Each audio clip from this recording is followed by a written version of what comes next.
Okay, I finally got into your vortex that you've been talking about all this time, sometime December, January. And when I stepped into it, it was the greatest moment, and I just saw everything come together, and it kept coming and kept coming. And then I was in that moment of, okay, I'm in it, and now I'm doing the work of being in it. So are you talking about, you found the vibrational frequency of your vortex, and then because you were outside the box vibrationally, everything that you wanted began to flow into your experience? Are you speaking of actual physical manifestations and demonstrations of alignment? Yes. Tell us about those. Okay, well, I always heard you talk about the vortex, and I was like, what is this vortex and how do I get into it? Well, that's not what we just asked you. We asked you to tell us about those manifestations, because we all understand that part. Okay. Once I receive them? Well, or what they look like. So,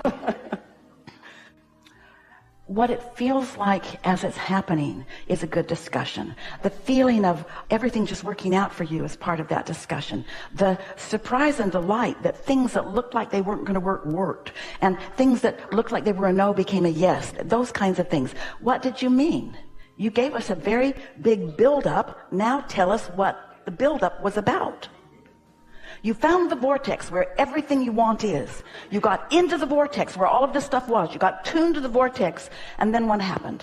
And then a lot of abundance came in, financial, my business was growing. So that's what we want to hear. That's what we want to hear. I felt love every day. We know, blah, blah, blah. We get all that. Okay. We want to hear this manifestation point, because that's what everybody's looking for. Okay. In other words, we can talk all day long about, oh, here you are in your body. You're an extension of source energy. You know what you don't want. You know what you do want. When you know what you don't want, you launch a rocket of desire into your vortex about what you do want. The vortex is gestating, and law of attraction is gathering it up, and your inner being is over there, focused on what you want and calling it and gathering up all the cooperative components. And then you are meditating and letting your vibration rise and finding yourself off in the vortex. And now that you are the same vibrational frequency of what's in your vortex, now those things that you've been asking for are showing themselves to you in these ways. What ways? Financial abundance. But be specific about it.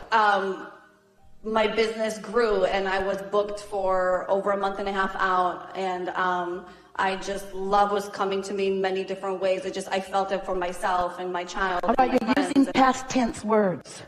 Because.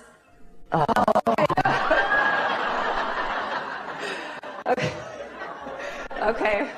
That's what we're talking about. And that's why I'm here today. Well, you're not going to get anything from us about any of that, because you can't get to where you want to be by talking about why it stopped. We want to talk about what it felt like while it was flowing. Okay. What kinds of things led to that? What did it feel like? Even the most mundane things.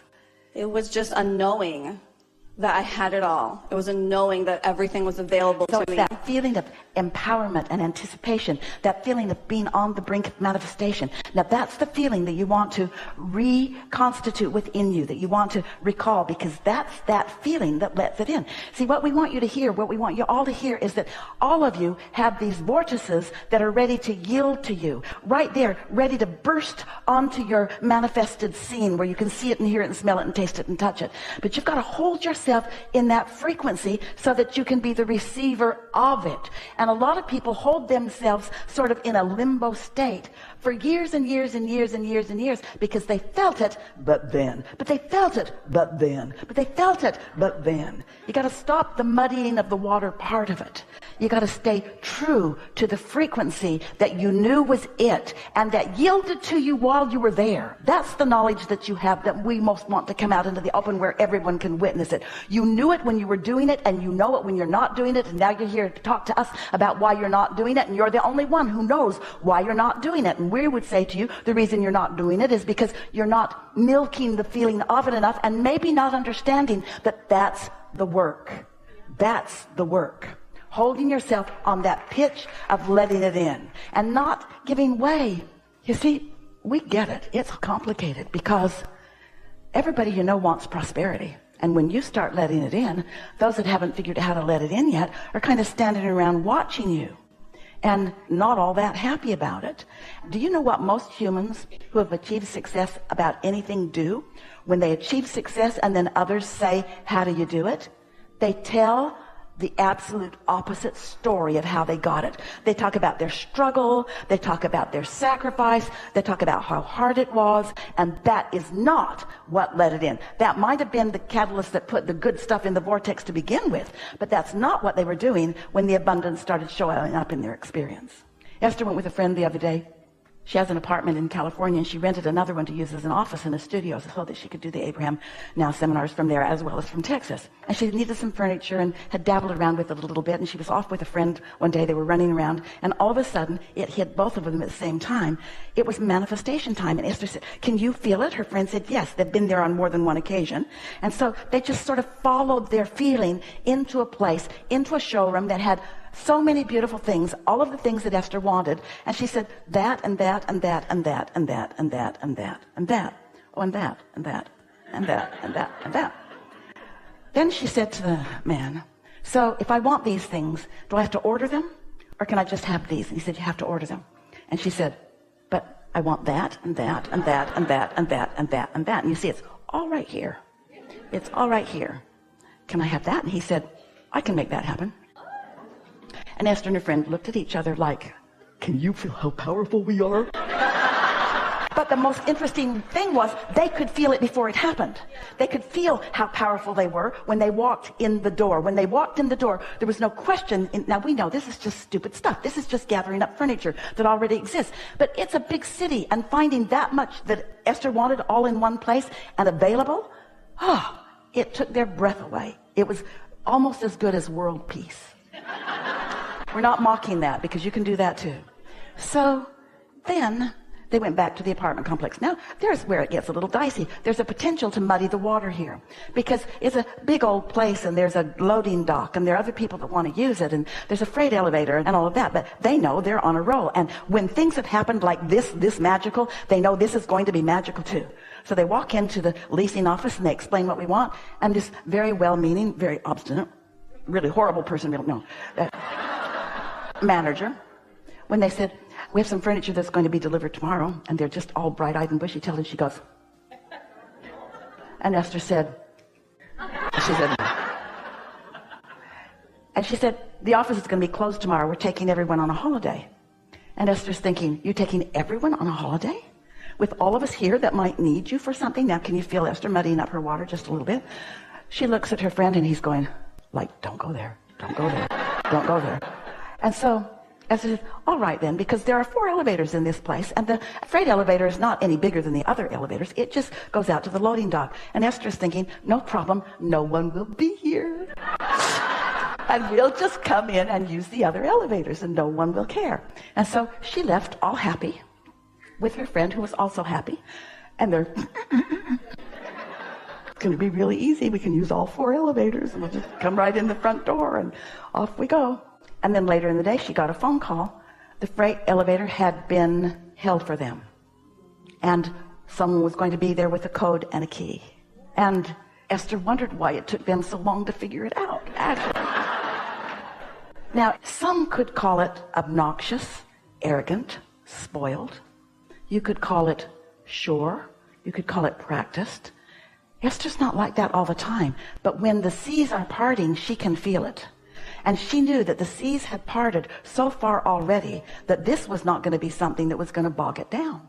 And because she was limited in time, in the sense that one day and then off she is out here to see all of you. In other words, she knew that next week something else, and the week after that something else. In other words, she had carved out a narrow window for herself, and the universe had accommodated her, and there was no reason that everyone in the equation could not accommodate her. That's how you want to feel. Now, would Esther have the ability to do something else? Can she cope? Yes. But we're not encouraging you to be copers with what is. We're encouraging you to be creators of what you desire. And we know this is frivolous. This is furniture. This can't be that important. But your manifestations are important to you. And the way you feel is important to you. And when you practice that feeling with things that are like furniture, you can practice it with other things that you put on a plane of higher importance. You see what we're getting at? Yes. In this very moment, I have now come back to the complete awareness that I can manifest everything just the way I manifested Because this. we demonstrated Esther's bag of marbles and activated in your bag of marbles, and so now you're right on the same marble page. In other words, now these are no longer just words that we're offering to you. You have that knowing. You're back on that track, you see. Your point of attraction now is back. You're back, baby. That's what it is. The magic is there. And you can tell when it's there, and you can tell when it's not there, and your work is singular. Get it there. In whatever way you can get it there, get it there. Whatever it takes. Good? Thank you. I appreciate you. All of you have had experiences like that, haven't you? Where you can just feel, you just know it's going to go. When you said, I'm not going to take no for an answer, you're not being stubborn and spoiled. It's that you can feel that the universe is yielding to you. And this is the most important point that we want to make. It's time to put your foot on the gas. You don't put your foot on the gas when things are not going good. You don't throw a fit when things aren't going well. You don't become demanding. You are expecting. You are eagerly expecting the universe to yield to you. And why? Because you've practiced the feeling of worthiness, and you've practiced the feeling of things working out for you, and you understand the laws of the universe, and you know that things can work out or not, and you've seen it go both ways, and this is the way you're choosing for it to be, and this is what you're practicing on a more regular basis. So more and more and more people who are watching you are wondering, what is your magic? And you want to say to them, it's not magic. It's calculated expectation. I've practiced myself into expecting things to go my way. But you don't want to go too far into a discussion with someone who really doesn't get it, because they might muddy your water. They might have a reasonable case to make about why you shouldn't be the special one that gets everything you want. But they don't know. They don't know. Esther's really big about fairness. And it took us a long time, still she's not all the way in our corner on this, to realize that the law of attraction is always fair. It's always fair, because nobody lets in something that they are in vibrational opposition to. Yeah. What's going on? Well, you have made so much difference in my life. I love learning. We're not making the difference. You're making the difference, but we've got a steady bag of marbles. We've got a stubbornly steady bag of marbles. And so every now and again, your marbles match ours, and you go, I can see that. And then every now and again, your marbles match up. I can see that. And before long, you really get how it all works. You're the one making the difference, because your desire is there. You were born intending this. I get it. Yeah. I do understand the teachings pretty completely, all the way. A couple of things are clarifications. Resistance. A while ago, I started understanding that you learn to let go, allow. Can you stop just for a moment while we clarify something that helps with what we've talked about? Sure. Let's not call resistance, let's not point at it like it's bad. Let's just call it a contradictory thought to our dominant intent right now. A lot of people can go about things in a lot of different ways, and their different ways will work for them. So we're not debating about right ways to do things or even right things to want. We're just saying that when you discover that you want something, you do not want to offer contradictory thought, which is singularly what resistance is. Resistance is only you offering contradictory thought. Now, in a larger scheme, resistance, you could say, we say it all the time, when you ask for something, your inner being collects it on your behalf, knows it, and never deviates from the satisfying fulfillment of that.